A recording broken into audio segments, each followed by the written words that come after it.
Bienvenue, mesdames, messieurs, c'est l'heure de Face à la rédaction et bienvenue sur la Fondation Maloa Télévision alors que le climat politique en République démocratique du Congo ne cesse de s'étendre. Et juste après l'investiture du chef de l'État et le scrutin du 20 décembre dernier, les opposants ne cessent d'en parler et continuent à réclamer ce qu'on qualifie, je cite, du simulacre des élections, mais notamment de l'instrumentalisation de la justice par l'administration du président Félix Tshisekedi, qui est notamment investi comme chef de l'État de la République démocratique du Congo pour un second mandat. Il est avec nous, on en parle aujourd'hui et c'est tout de suite avec Ramazani Chabani, qui est le directeur des cabinets de Seth Kekouni, le président du parti Piste pour l'émergence, mais notamment signataire de la création de la méga plateforme Congo Makassi. Il est avec nous, je m'en vais saluer notre invité.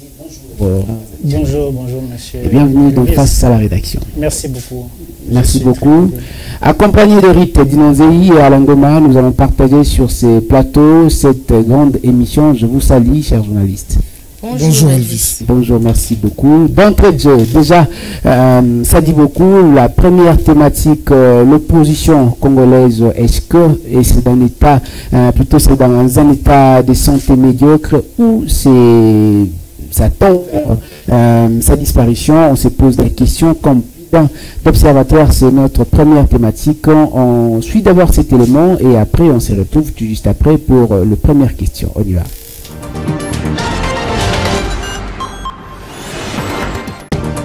Ses potentialités et avide de progrès. Un Congo plus uni, plus fort et plus prospère. Mes chers compatriotes, ce résultat que nous célébrons ce jour a bénéficié de plusieurs apports spécifiques que je m'en voudrais de ne pas mettre en exergue. Ainsi, je salue chaleureusement ma famille politique et mes compagnons de lutte de l'Union sacrée de la nation, structure qui inclut mon parti, l'Union pour la démocratie et le progrès social.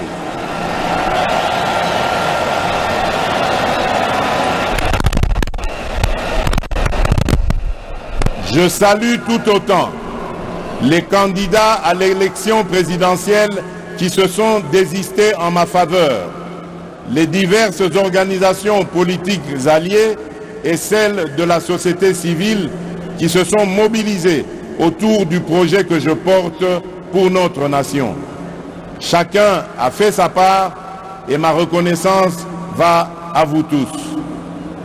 Je saisis également cette occasion pour accomplir mon devoir républicain, celui de saluer mes adversaires qui ont participé à l'élection présidentielle du 20 décembre 2023.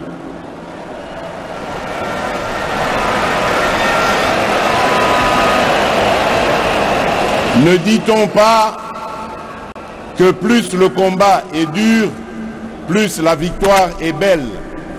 Vous êtes donc, mesdames et messieurs, une composante consubstantielle à l'événement de ce jour. Et vous avez à juste titre votre place dans la gouvernance de notre pays. En ma qualité de garant de la cohésion nationale, j'y veillerai, au même titre que j'exhorterai au Parlement d'assurer l'effectivité du rôle de porte-parole de l'opposition que cette dernière voudra bien désigner conformément à la Constitution. Mes très chers compatriotes, je vous ai entendu et saisissant la gravité de cet instant, en prenant Dieu ainsi que l'assistance à témoins, c'est avec un immense honneur, fort de votre plébiscite et revigoré de votre confiance renouvelée, que je consens à relever cet énorme défi dont je viens d'être à nouveau investi, celui de présider à la destinée de notre pays pour un second mandat. Chers compatriotes, j'ai appris à communier avec vous et à mieux vous connaître dans ce qui vous anime autant que dans ce qui constitue le lot de vos principales attentes et préoccupations.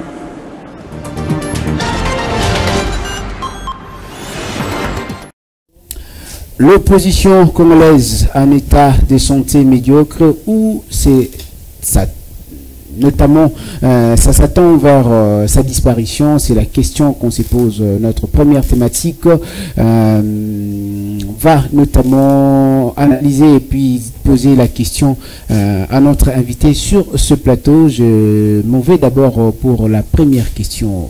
Maître Ramazani Chabani, en quoi est-ce que le président de la République, lors de vos différentes tribunes, vous lui indexez d'avoir utilisé la CENI, mais notamment les institutions de la République?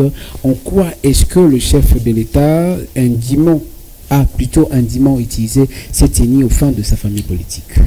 Merci beaucoup, monsieur Elvis. Dans l'élément que vous venez de faire passer, vous avez vu le président de la République féliciter et remercier ses partenaires politiques, notamment les gens de l'Union sacrée. Et vous avez vu vous-même, vous êtes un professionnel des médias, vous avez une grande chaîne qui vous accompagne. Vous avez vu comment est-ce que les machines à voter, les principaux matériels de vote ont été retrouvés dans les maisons des membres de cette plateforme politique que le président de la République a remercié. Vous avez vu vous-même comment est-ce que la CENI a même retiré les droits de pouvoir être élu à certaines personnes, à certains cadres de l'Union sacrée. Vous avez vu le président de la CENI lui-même déclarer qu'il y a eu des gens qui se sont comportés, qui ont été plus forts que les forces de l'ordre, les gens qui ont pris d'assaut des bureaux de vote pour falsifier les résultats. Ça, c'est le président de la CENI qui le dit. Vous avez vu comment est-ce qu'au jour même de l'élection, jusqu'à 15h, ou voire jusqu'à 18h, les bureaux de vote n'avaient pas encore de matériel pour procéder au vote. Vous avez vu, malgré la loi électorale, comment est-ce que les élections présidentielles, législatives, provinciales et communales ont été organisées au cours de plus de 5 jours. Vous avez étalé autant d'irrégularités, autant d'éléments de fraude que le président de la République a remercié lors de son discours et qui justifie que tout a été orchestré pour qu'il puisse indûment s'accaparer du pouvoir, ce que le peuple n'accepte pas. Vous évoquez dans votre discours que Denis Kadima a retiré le droit des élections, encore le droit d'être élu par le candidat. Est-ce que vous pouvez justifier au moins cette thèse que vous avez? Justement, la CENI, à travers ses organes, a invalidé certains candidats, ça vous le savez. Parmi ces candidats, il y a le gouverneur Jean-Tini Bobila, il y a certains ministres, 4 il me semble, il y a d'autres gouverneurs et il y a d'autres cadres influents. Et d'ailleurs, cette invalidation n'est que l'échantillon des gens qui ont procédé à ce vandalisme électoral. C'est pour vous dire que les bureaux de vote ne pouvaient se limiter. Elle n'a pas sanctionné mais retiré le droit. Justement, en les invalidant, c'est ça leur retirer le droit d'être élus. Parce que quand vous les invalidez, vous n'allez pas considérer les votes en leur faveur et donc ils ne seront pas élus. Et vous avez vu, lors des publications des résultats, ces gens-là n'ont même pas été mis sur la liste des candidats proclamés. Et c'est assez regrettable. C'est assez regrettable, vous l'avez remarqué. Et tout est clair.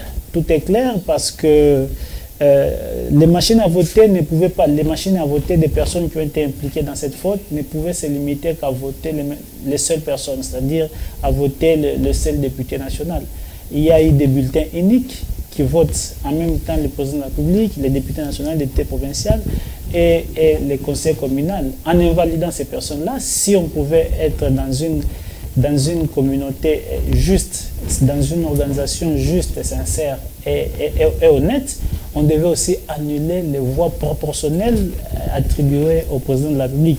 Ce qui n'a pas été fait et je ne sais pas si on est en train de se moquer du peuple. Merci. On ne se moque pas du peuple. Merci beaucoup Ramazani Chabani. Nous allons laisser la place à Ruth Nonzé. Il y avait cette question. Félix Tshisekedi tend la main à l'opposition. Vous avez la parole. Merci Elvis. Bonjour Monsieur Ramazani Chabani. Bonjour Madame. Vous êtes à l'aise? Très à l'aise.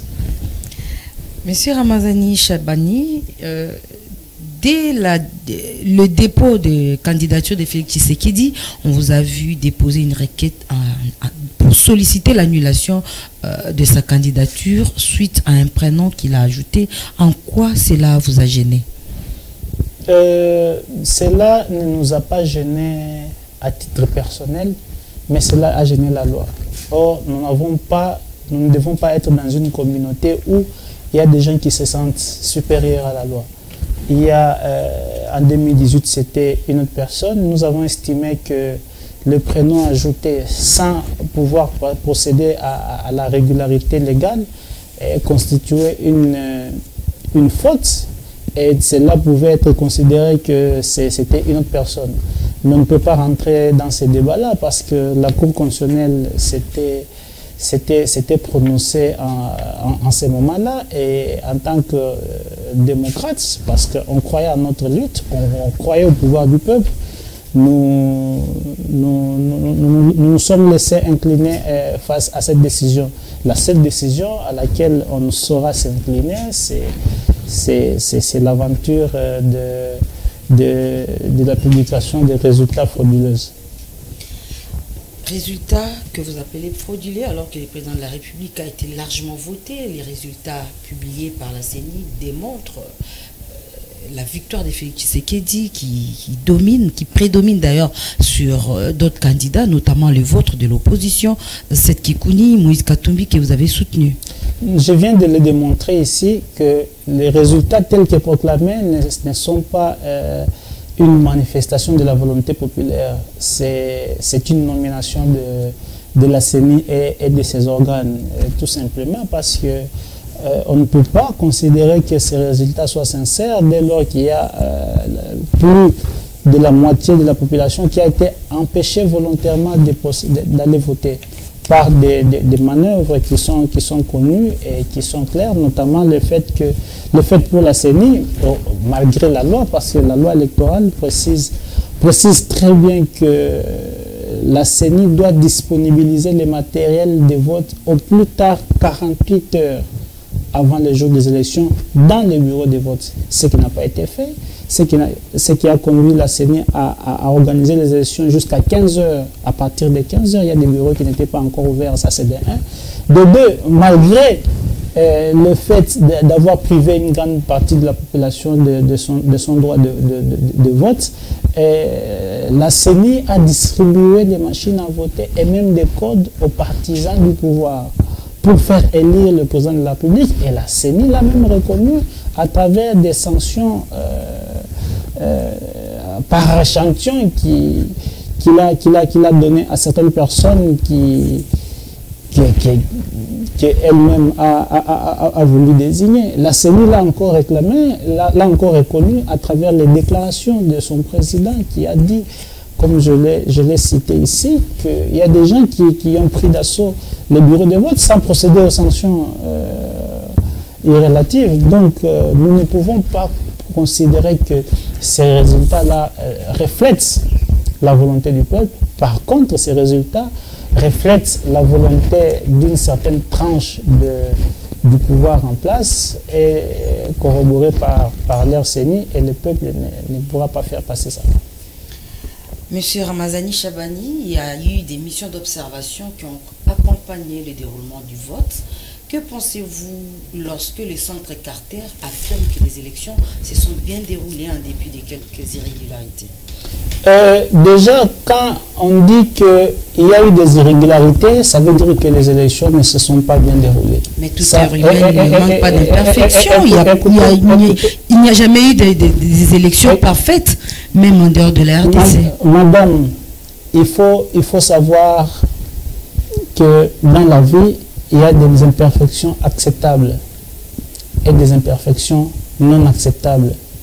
Ce n'est pas parce que dans la personne n'est parfait, il y a toujours des imperfections. Même aux États-Unis, il y a toujours des élections. Madame, vous n'avez jamais vu aux États-Unis les gens qui utilisent les machines à voter dans leur maison. Vous n'avez jamais vu ça. Vous n'avez jamais vu aux États-Unis. Madame, vous n'avez jamais vu aux États-Unis les gens non enrôlés procéder au vote. Il y a eu des gens qui n'avaient même pas de carte d'électeur qui ont voté. Les gens non enregistrés, vous n'avez jamais vu ça. Et en soulevant les exemples, il vaut mieux soulever les exemples qui concordent. Hein, il faut soulever. Moi, je vous amènerai à pouvoir relire la déclaration du Centre Carter, à pouvoir relire la déclaration de l'ESSL de l'Église catholique avant de tirer votre conclusion. Les gens se limitent parfois à lire la page de Gantz au lieu d'aller dans le fond. Le Centre Carter, ni l'Église catholique, ni encore moins les CC ne sont pas des organes habilités à publier les résultats et se sont limités à leur pouvoir. Aujourd'hui, la CENI a publié des faux résultats, des résultats frauduleux, pour nous amener, nous, à aller dans une juridiction qui va confirmer ces résultats-là, c'est que nous ne ferons jamais. Nous avons d'ailleurs décrié, nous avons contesté la manière dont la Cour constitutionnelle a été établie depuis bien longtemps. Donc, je pense qu'à un certain moment, il faut éviter de se moquer du peuple congolais.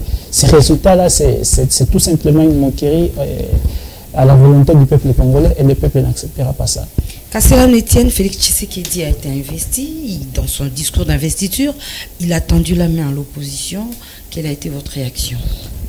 Avant de parler de cette main tendue de l'opposition, nous devons d'abord savoir qui doit faire cette opposition. Nous, aujourd'hui, si on peut accepter d'être appelé opposant, c'est peut-être par rapport aux élections de 2018. On n'a pas fait partie du gouvernement, on est dans l'opposition. Aujourd'hui, nous réclamons l'annulation de ces élections pour l'organisation de vraies élections.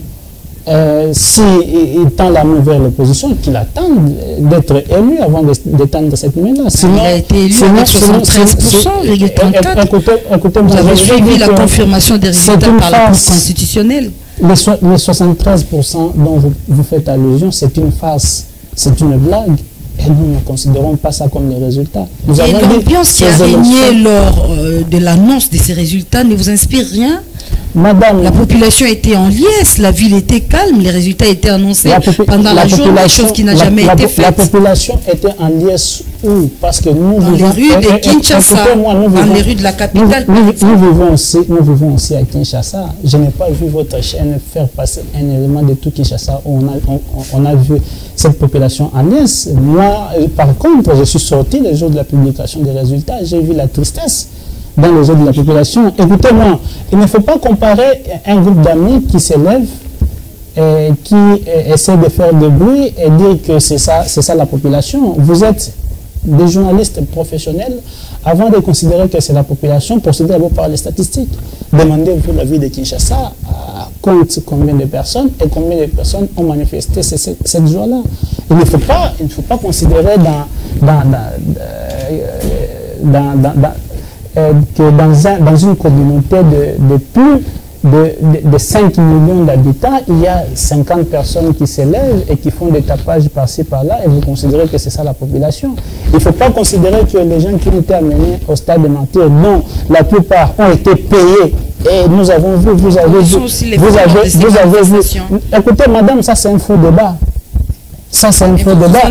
Nous n'en sommes pas conscients parce que vous affirmez des choses sans preuve. Vous voyez? Vous avez vu, écoutez-moi, vous avez vu des images. Non, vous avez vu des images, des gens qui étaient payés. Peut-être qu'elle n'a pas vu. Peut-être n'a pas vu. Non, vous êtes journaliste. Si elle dit qu'elle n'a pas vu, alors qu'elle... Vous savez ce qui se passe dans les réseaux sociaux à Kinshasa. Il y a également l'opposition qui a appelé à une marche de protestation le même jour qui n'a pas eu lieu. Aucune manifestation.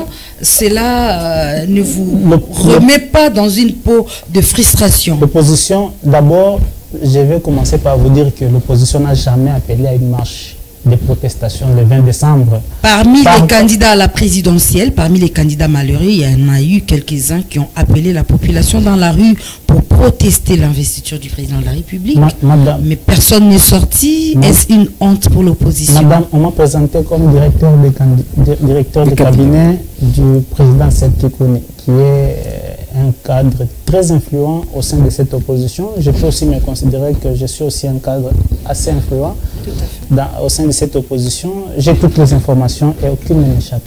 Moi, ce que je vais vous demander, c'est d'aller relire cette déclaration, parce que je l'ai dit ici, les gens, parfois, ils se limitent à lire la page de garde au lieu de lire mais vous reconnaissez que cette phrase je suis en train de vous expliquer ce qui a été... Je suis le mieux placé pour vous dire ce qui a été déclaré et ce qui a été fait et ce qui devait être fait. Qu'est-ce qui a été déclaré dans la déclaration? Je voulais commencer d'abord par dire que nous, ce que nous avons demandé à travers cette déclaration, c'est que le peuple devait manifester ce jour-là leur mécontentement là où ils sont. Mais ça n'a pas été fait. Écoutez-moi, madame, la manifestation du mécontentement peut se faire de plusieurs manières. Je vous ai dit qu'il y a eu la tristesse dans les figures du peuple congolais. Il n'y a pas que ça. Le deuxième élément, qui est même l'élément le plus important, c'est que nous sommes face à un régime terroriste. Je pèse bien mes mots. Nous sommes face à un régime terroriste. Vous voyez, l'objectif principal du terrorisme, ce n'est pas de tuer. L'objectif principal du terrorisme, c'est de faire peur, de semer la terreur pour que les gens ne sortent pas. Et vous voyez comment est-ce que le régime en place est en train de réprimer toute manifestation de l'opposition. Vous avez vu quand nos amis de l'ECD et la MOUCA ont essayé de manifester leur mécontentement face à ces résultats frauduleux, vous avez vu comment est-ce qu'ils ont été réprimés. Vous avez vu comment est-ce qu'ils ont déployé des éléments de l'armée congolaise équipés très lourdement. Mais un avertissement a été fait au préalable pour dire que c'est pour des raisons sécuritaires que ces éléments ont été déployés. Madame, soyons sincères dans nos démarches. Vous avez suivi soyons sincères dans nos démarches. C'est à l'Est que les gens souffrent, c'est à Goma que les gens souffrent. C'est à Beni où il y a la guerre, c'est à Rutshuru où il y a la guerre. Les M23 occupent des terrains là-bas depuis plusieurs années maintenant. Ils ne font rien.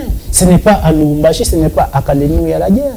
Tout ça, c'était pour intimider la population. Il y a eu même des gouverneurs qui ont dit que celui qui osera marcher, on risque de tirer sur lui. Et nous sommes dans quel pays, nous sommes dans quel siècle? Où est-ce que nous avons laissé la démocratie?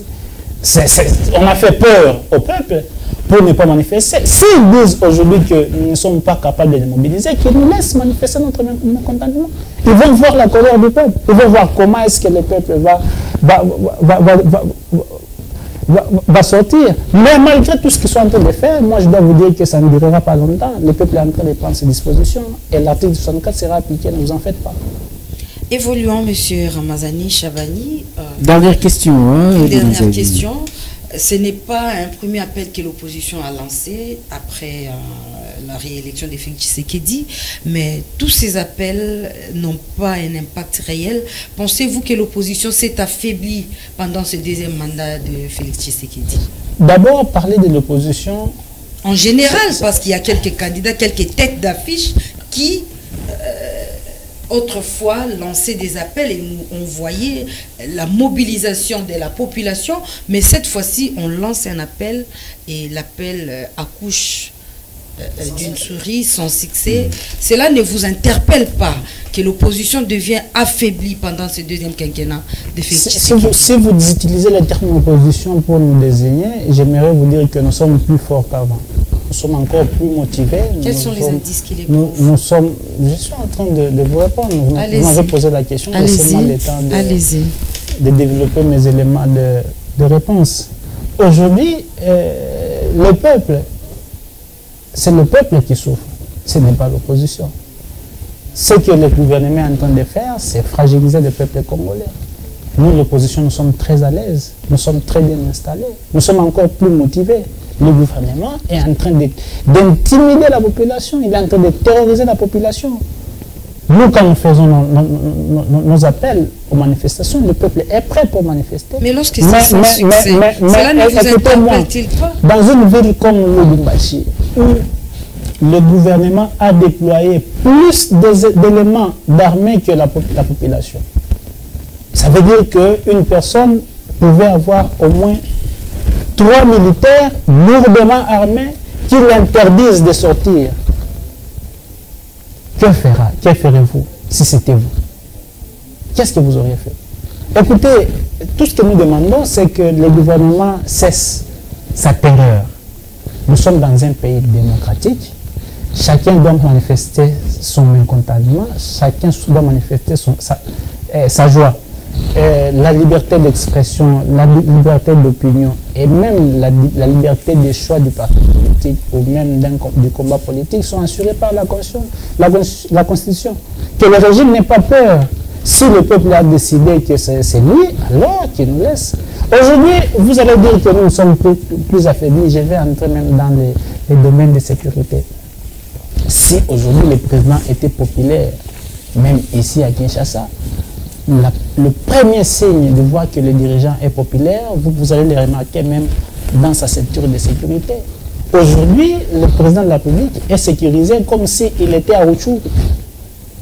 C'est pour montrer qu'il n'est pas populaire même à Kinshasa, parce que si Kinshasa était acquis à lui, il n'aurait peur de rien. Aujourd'hui, vous voyez comment est-ce que si le président de la République doit emprunter telle avenue, ça va faire presque 5 jours que cette avenue-là est pratiquement bouclée. Pourquoi il a peur? C'est parce que c'est Kabila, vous l'avez aussi constaté. Écoutez, madame, je n'ai pas vu ça. Le président Kabila était mieux sécurisé que le président Tshisekedi. Je suis à Kinshasa depuis 2016. Et de 2016 en 2018, c'était la période à laquelle les frustrations étaient énormes. Moi-même, en ce moment-là, j'étais déjà dans l'opposition. Je ne peux pas faire l'apologie de Kabila ici, je ne peux pas faire la comparaison entre Tshisekedi et Kabila ici. Je ne peux pas prendre position dans ce débat-là, mais je dois vous dire que pour savoir si le dirigeant est du côté de la population ou si le peuple est du côté de ses dirigeants, vous le remarquerez à partir de la confiance de ces dirigeants-là. Le président, si vous le voyez lourdement sécurisé, très sécurisé, c'est parce qu'il sait qu'à tout moment, le peuple peut assiéger sa route. C'est comme ça qu'ils sont en train d'intimider. Alors, dire que Kinshasa est acquis à lui, dire qu'il a fait le plein le jour de la prestation de serment, c'est tout simplement se contredire. Mais sa victoire avec 73% ne vous dit absolument rien. Ce n'est pas une victoire, madame, je l'ai dit et je le redirai toujours. Mais c'est la CENI, l'organe habilité, qui l'a proclamé. Écoutez, 73%, c'est un chiffre. Vous pouvez aussi le déclarer. Que vous n'avez pas pu réaliser. Qui a réalisé? Personne n'a réalisé. 73%, c'est un chiffre déclaré, ce n'est pas un chiffre réalisé. Si on va aller rapidement, Ridinonzei, on va aller rapidement avant de donner la parole à Alain Goma. J'aimerais ajouter à Ridinonzei, vous ne voulez pas attendre que le président de la République est élu, mais comment pensez-vous, chef de l'État ou la République, pendant les 5 années à venir? Nous sommes en train, nous ne cherchons pas à aider le chef de l'État, nous cherchons à aider le peuple. Vous reconnaissez du moins qu'il est le président de la République. Écoutez-moi, on mérite d'être le président de la République. Pour devenir le président de la République, on le mérite. Nous sommes en train de mener un combat du peuple. Et le combat du peuple, c'est l'annulation des résultats pour l'organisation des élections crédibles, transparentes et inclusives. Qui seront financées par qui exactement? Par le trésor public. Ce n'est pas de la faute du peuple si les gens mal intentionnés ont mal utilisé l'argent du trésor public. Le peuple veut d'un régime crédible.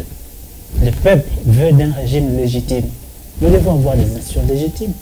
Il ne faudrait pas nous amener un pouvoir qui vient de je ne sais où et vous voulez amener le peuple à cautionner cela. Écoutez, le peuple n'est pas dupe. Pour souffrir, aujourd'hui, vous voyez le grand marché qui est là, qui n'a pas été construit. Le projet de construction du grand marché qui a fait plus de 5 ans sans terminer, et vous pensez que ce peuple-là peut voter le même régime. Le peuple, je ne sais pas, vous êtes de quel village, je ne connais pas vos origines, mais je peux m'imaginer que vous ne serez même pas arrivé au chef-lieu de votre province d'origine par voiture. Ça, le peuple ne peut pas cautionner cela. Merci beaucoup, Ramazani Chadari. Pardon, Chabani, vous allez aussi prendre les questions de Alain Goma avec cette perception de l'opposition.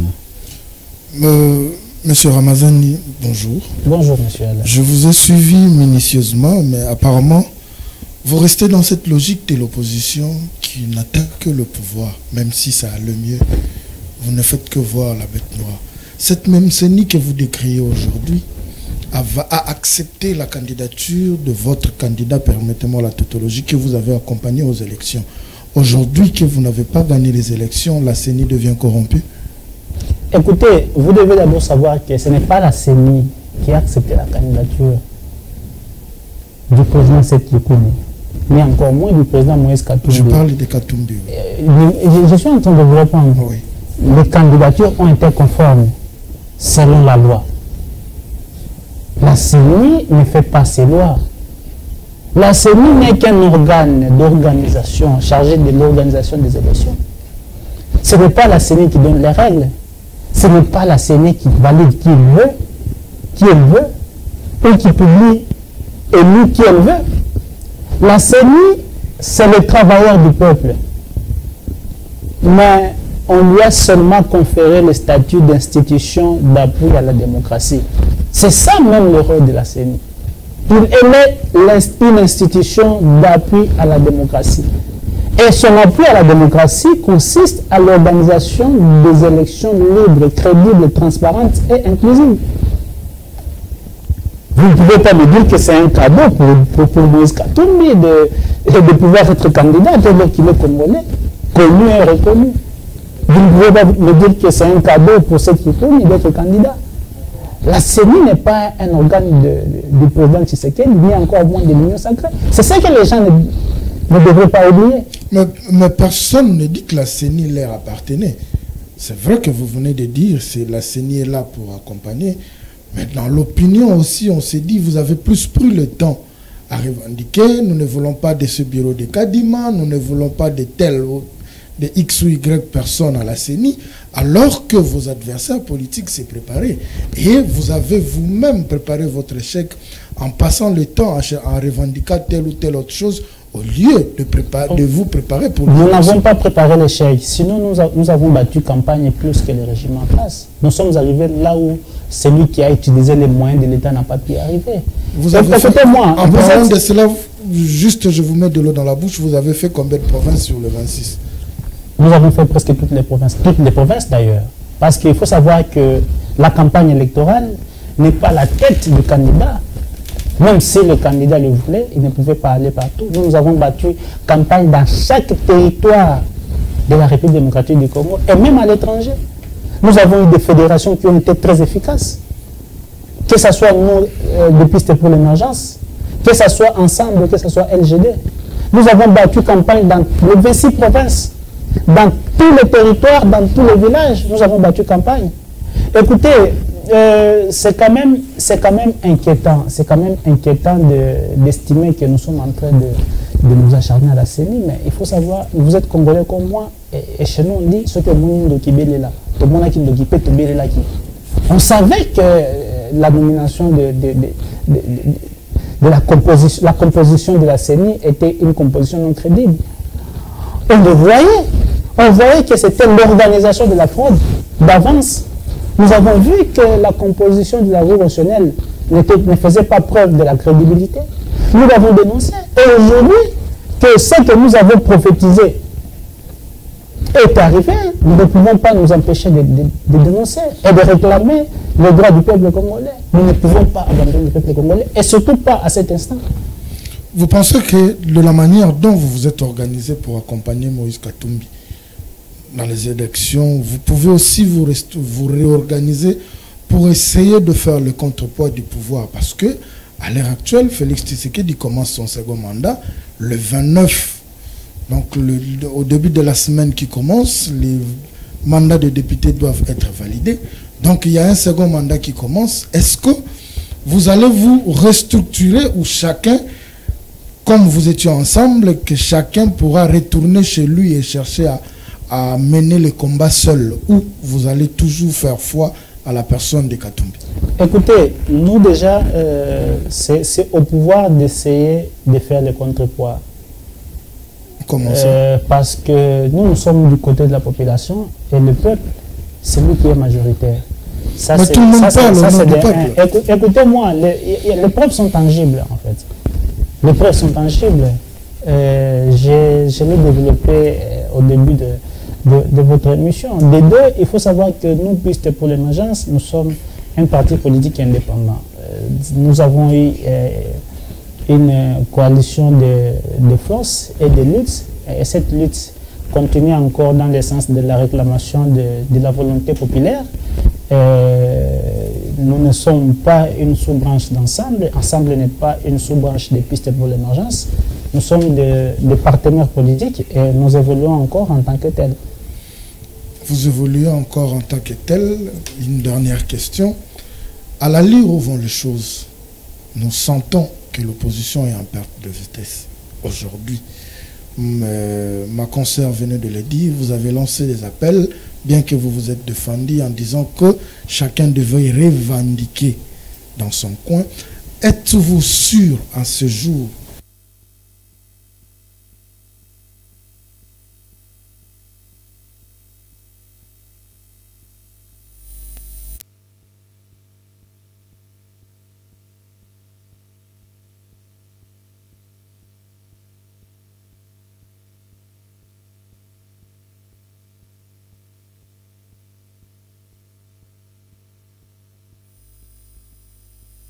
De Ferrigola. Vous l'avez suivi, monsieur le journaliste, je l'espère. Comparez la masse des gens venus au concert d'un artiste et musicien et la masse venue soutenir leur président de la République élu. Vous avez vu les images du concert de Werenson en 2002, si je ne me trompe pas, et en 2006 encore, si je ne me trompe pas. Vous avez vu les images. Écoutez, si aujourd'hui le président de la République... Écoutez-moi, monsieur, s'il vous plaît, laissez-moi développer ici, c'est très important. Développez votre... Si le président de la République était la manifestation de la volonté populaire, même le stade des martyrs ici ne pouvait pas suffire pour accueillir les gens. Vous n'avez vu personne rester dehors par manque de place. Personne, vous n'avez pas vu. Et vous dites que le président de la République, c'est lui qui est aimé à Kinshasa. Comment sera-t-il possible? C'est quand même une cérémonie solennelle officielle. On a interdit à personne. Il y a des normes. C'est différent d'un concert où vous parlez de Ferre qui cherchait à faire plus le plein par rapport à Fali. Nous connaissons tous le tournoi autour de ce concert. Par contre, les gens qui sont venus au concert ont payé. Mais les gens qui sont venus à l'investiture ont été payés. Encore raison de plus. Est-ce que vous avez de preuves de ces personnes qui ont été payées? Cette cérémonie solennelle. On peut même rester sur le fait qu'ils sont venus gratuitement. Selon vous, ils auraient dû être plus nombreux que les gens qui ont payé. Parce qu'ils sont venus soutenir leur président de la République. Ils n'ont rien payé. On a même disponibilisé les bus.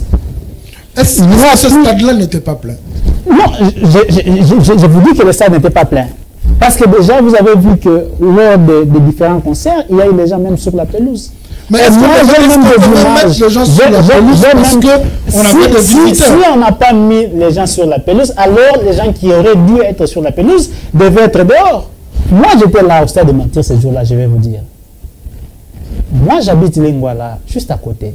Je suis passé en inspection. Je vous dis ce que j'ai vu. Tout ça, vous êtes... Écoutez-moi, ce que j'ai vu à 10 heures, c'était la catastrophe. C'était encore vide.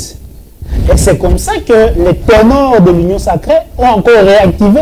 Ils ont mis encore plus de moyens pour faire venir les gens. C'est même pour cette raison-là que la prestation de serment prévue à 11 heures a commencé plus tard. C'est parce qu'à 11 heures, le stade n'était pas encore plein.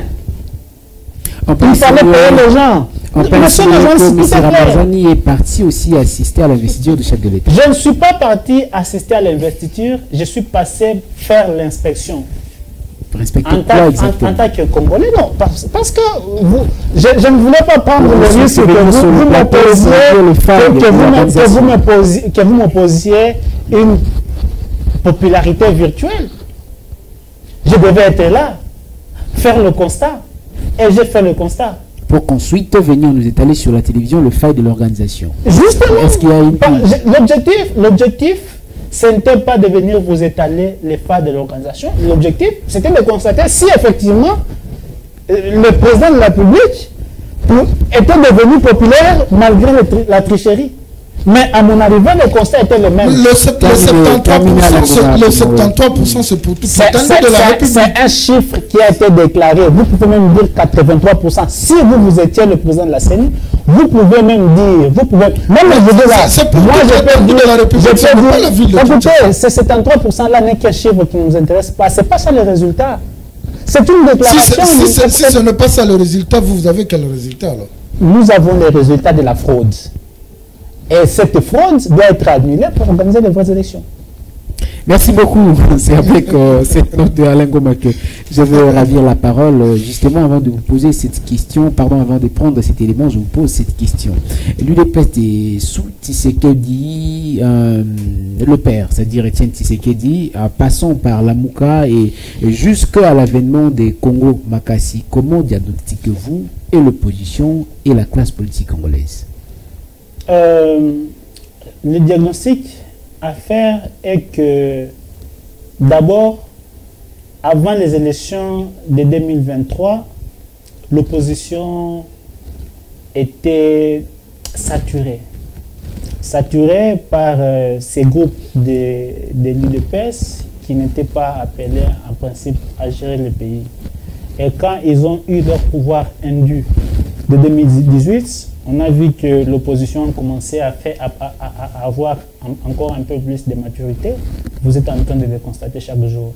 Et du côté du pouvoir, nous avons vu l'amateurisme, ce qui corrobore d'ailleurs ce que j'ai affirmé au départ. L'amateurisme au sommet de l'État et dans les institutions de l'État. Vous avez vu plusieurs projets pour lesquels on a dépensé beaucoup d'argent qui n'ont pas été exécutés et des détournements multiples pour lesquels les auteurs n'ont jamais été sanctionnés. Vous avez vu un régime qui ne faisait que s'attaquer aux gens qui élèvent la voix, la voix contre eux. Vous avez vu un régime qui a cherché à tripatouiller les résultats et procéder à la fraude électorale. Vous avez vu un régime qui a passé 5 ans dans les voyages sans un projet concret d'intérêt communautaire. Vous avez vu un régime qui a trouvé le pays au niveau 2 et qui l'a ramené au niveau -10. C'est ça le diagnostic à faire. Malheureusement, nous, on pouvait s'attendre que, étant donné, malgré les circonstances par lesquelles cette opposition avait pris le pouvoir, on pouvait s'attendre à faire mieux. Malheureusement, ils ont fait pire. Merci beaucoup, Monsieur Ramazani Chabani. Après, nous allons avoir cet élément de transition. Après, on se retrouve juste après.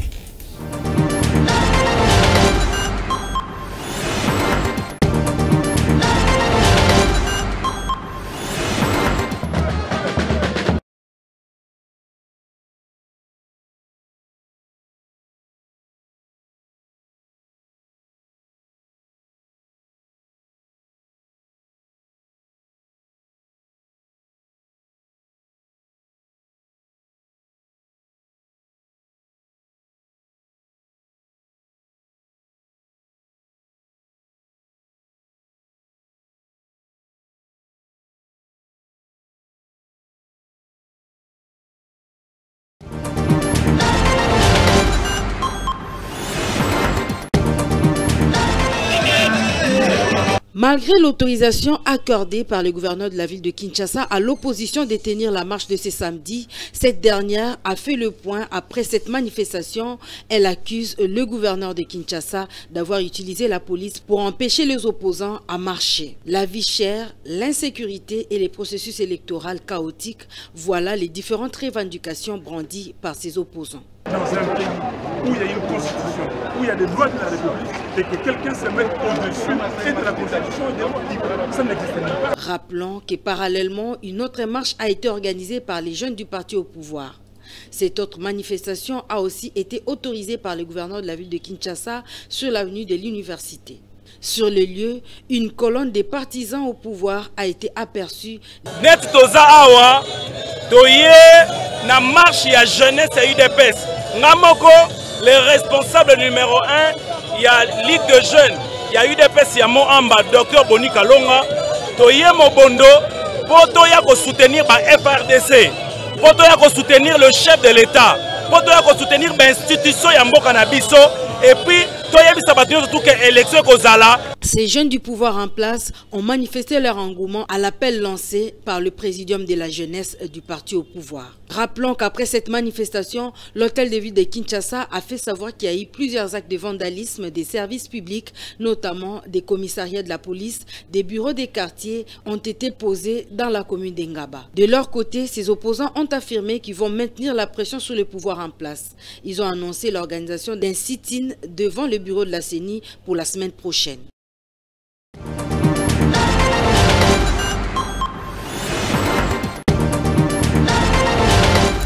Vous venez donc de suivre en image la marche de l'opposition. Monsieur Ramazani, quel est votre mot par rapport à cette activité? C'est la tristesse, l'inquiétude. Vous avez vu, comme je vous ai dit, nous sommes en face d'un régime terroriste. Vous avez vu comment est-ce que les gens ont été réprimés, comment est-ce que la démocratie a été mise à nu, comment est-ce que les paisibles citoyens qui voulaient juste... Je rappelle que c'était la dernière pour Mike Moukeba et consorts. Effectivement, vous avez vu au-delà des arrestations, comment est-ce que la dignité humaine n'est pas respectée par nos dirigeants, que ces régimes puissent cesser d'intimider le peuple, que ces régimes puissent cesser de terroriser le peuple. Sinon, le peuple risque de revenir encore plus fort et frapper encore plus fort. C'est ce qu'ils oublient. Merci beaucoup. On parle quinquennat du chef de l'État. C'est deuxième avec Alain Goma. Vous avez quelques questions. Monsieur Ramazani, je reviens à vous. C'est vrai qu'on a perdu, vous avez perdu les élections, bien que vous fustigez la fraude, la tricherie, mais n'empêche, la vie continue. Qu'est-ce que vous attendez de ce second mandat de Félix Tshisekedi? Parce que avant d'être opposant, vous êtes Congolais tout d'abord. Je devrais d'abord vous demander de ne pas faire des affirmations à notre place et des affirmations simplistes. Ça, ce sont des affirmations très simplistes et très choquantes au niveau de la population. Nous n'avons pas perdu ces élections. Nous n'avons pas perdu ces élections et nous ne perdrons pas ces élections parce que nous sommes à côté du peuple. Qu'ils organisent des élections non frauduleuses et vous allez voir le vrai perdant de ces élections. Ce que nous attendons du chef de l'État, c'est qu'il puisse user de sa sagesse pour demander la réorganisation, l'annulation des élections passées et la réorganisation des bonnes élections. C'est tout ce que nous attendons de lui. En quel délai? Parce que déjà, pour mobiliser le fonds, c'était un problème. Le plus tôt, parce que dans le cas contraire, la population, le peuple se prendra en charge. Le peuple se prendra en charge, êtes-vous sûr? Parce que tous ces 4 cycles passés, nous avons toujours eu... Vous n'êtes pas sûr du peuple? Je poursuis à ma question, comme ça vous aurez le temps de répondre. Tous ces 4 cycles passés, nous ne courons que derrière les contestations. En 2006, c'est Jean-Pierre Bemba qui a revendiqué. En 2011, c'est le fait Etienne Tshisekedi qui a revendiqué. En 2018, c'est Martin Fayoulou. En 2023, aujourd'hui nous sommes en 2024, c'est l'opposition qui revendique, mais qui n'a jamais obtenu gain de cause. Est-ce que vous ne pensez pas qu'on peut passer à autre chose et voir peut-être les élections à venir? Bon, excusez-moi de vous poser une question. Est-ce que vous avez déjà... Vous n'avez pas ces droits, malheureusement. Hein? C'est nous qui posons les questions. Notre invité peut réfléchir à autre chose. À haute voix, bien sûr. Ce n'est pas une question. Effectivement. Je pense qu'il vous est déjà arrivé de perdre quelque chose. Et je suppose que si aujourd'hui, il vous arrivait de perdre votre téléphone, vous chercherez quand même le voleur. Dans le cas où vous ne trouverez pas de voleur, vous allez quand même à l'armée. Si j'ai tort, dites-le moi. Je ne sais pas si vous m'avez compris. C'est qu'insinue. Allez-y. J'étais en train de dire que je suppose que vous tous trois, comme moi, il vous est déjà arrivé de perdre quelque chose. Peut-être même à plusieurs reprises. C'est-à-dire d'être volé d'une certaine manière. Donc, vous est déjà arrivé d'avoir été victime d'un certain vol, même des objets de moindre valeur. Et aujourd'hui, je suis sûr que si vous arrivez, vous, parce que je sais que vous n'avez pas vos téléphones là où vous êtes, si vous arrivez de ne pas retrouver les téléphones là où vous les avez laissés, vous allez revendiquer. Alors, si... Vous allez revendiquer, en fin de compte, si vous ne trouvez pas, vous faites comment? Vous laissez partir et passer à autre chose. Là, ça dépend de vous. Mais quelqu'un d'autre cherchera des sanctions de ceux-là qui étaient chargés de garder ces téléphones. Si vous allez cautionner cela... Mais vous êtes beaucoup au sein de l'opposition. Il n'y a pas qu'une seule personne. Bon, je pense que ceux-là qui nous suivent ont compris ce que je voulais dire. Tout ce que je voulais vous dire, c'est que c'est très décevant de nous ramener à dire que parce que les gens ont réclamé la fraude électorale en 2006, en 2011 et en 2018, on n'avait pas le droit de réclamer la fraude. C'est très décevant. On ne peut pas cautionner la malhonnêteté comme ça. Écoutez, nous sommes des humains, nous devons garder notre dignité. J'ai comme l'impression qu'en République démocratique du Congo, c'est l'illicite qui devient normal et le licite devient anormal. Au Congo, la fraude devient normale et l'antifraude devient anormale. Quand vous revendiquez la fraude, on vous dit, il y a des gens qui ont revendiqué avant vous, alors vous n'avez pas le droit de revendiquer. Mais vous êtes parti nulle part pour réclamer ce que vous appelez votre droit. Partir où? Écoutez-moi. Vous êtes tous habitants de Kinshasa. Vous rentrez chez vous. Vous trouvez que dans votre quartier, il y a une bande de malfaiteurs. Il y a une bande de malfaiteurs.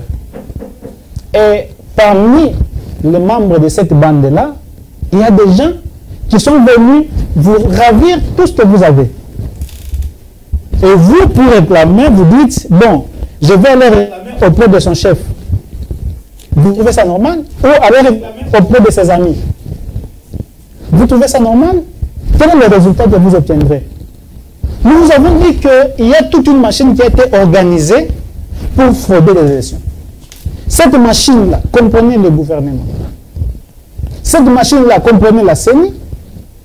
Et cette machine-là comprenait tant d'autres institutions. Mais tant qu'il n'y a pas de preuves, écoutez-moi, madame. Des affirmations gratuites. Il nous reste 5 minutes. Directement, Rinjonze, si vous avez quelques questions, posez à monsieur. Pas que ce sont des affirmations gratuites parce que vous n'avez pas pu prouver à la Cour constitutionnelle. C'est étonnant que vous, en tant que journaliste, vous me disiez qu'il n'y a pas de preuves. Parce que vous avez diffusé...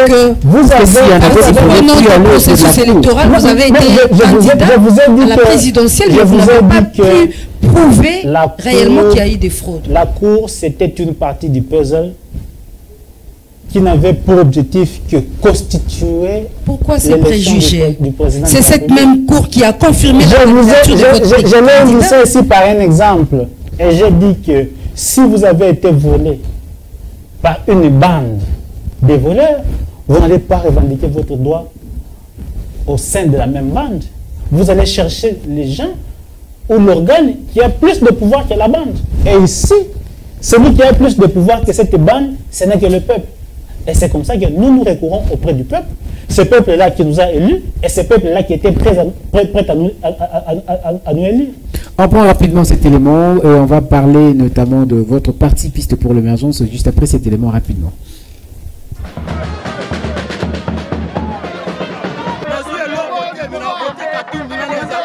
C'est au même rythme et avec le même dynamisme et la même énergie que la population quinoise, jeunes et vieux et membres d'ensemble, parti cher au candidat numéro 3 Moïse Katumbi et Piste pour l'émergence, parti politique du candidat 7 Kekuni, se mobilisent depuis le début de la semaine pour une campagne de proximité en faveur du candidat Moïse Katumbi numéro 3, dont ils estiment être les seuls à pouvoir gagner ces élections.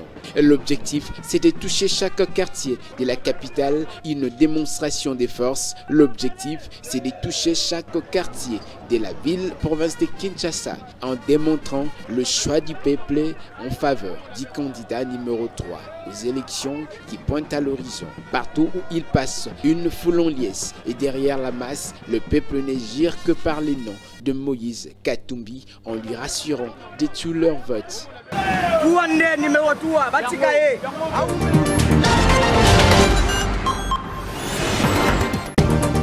La nouvelle donne pour une société du parti Piste pour l'émergence. On en parle maintenant avec Ramazani Chabani qui est sur ces plateaux. La première question se pose. Votre parti, vous avez beaucoup décrié tant sur la gestion et tant sur la direction du pays.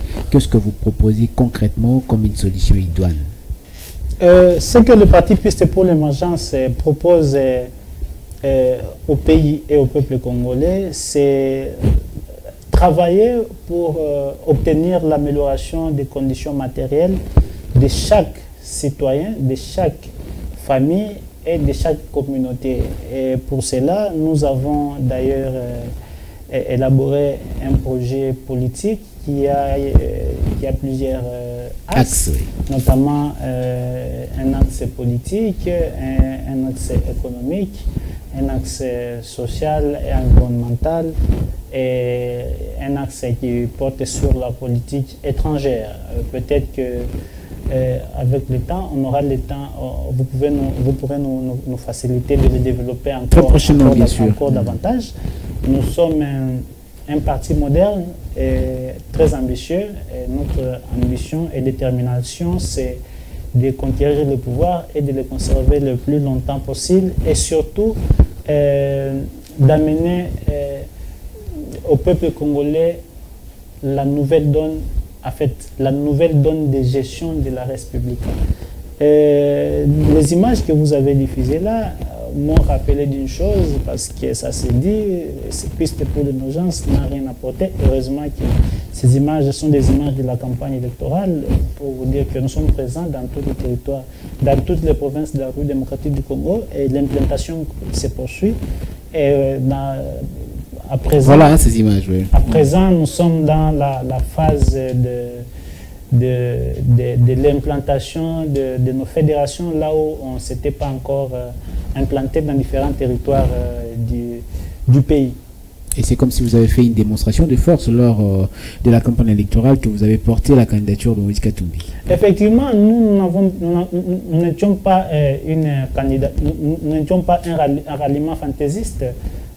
Notre objectif était d'avoir le pouvoir, et si nous étions ralliés, c'était encore pour avoir encore plus activement le pouvoir. C'est comme ça que nous étions en même temps au four et en même temps au moulin, en vue d'obtenir la volonté populaire, cette volonté populaire qui nous a été acquise, mais fraudée par le pouvoir en place. Raison de plus pour nous de nous lever et de chercher à rétablir le peuple congolais dans ses droits. Une question m'est venue en tête, prendre le pouvoir et les conserver beaucoup plus longtemps. Pourquoi vous ne voulez pas l'UDPS puisse faire aussi autant?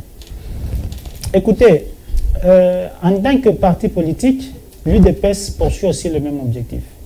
Le problème, vous devez souffrir le problème, c'est maintenant que nous sommes dans un processus démocratique.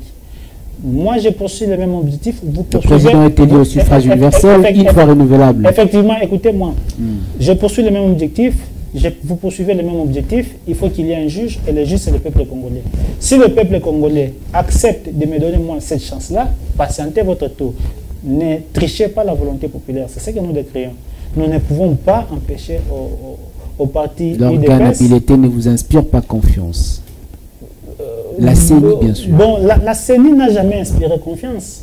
La CENI n'a jamais inspiré confiance. Retenons à une question concernant le parti Piste pour l'émergence. De même qu'Alain Goma, je commence avec vous.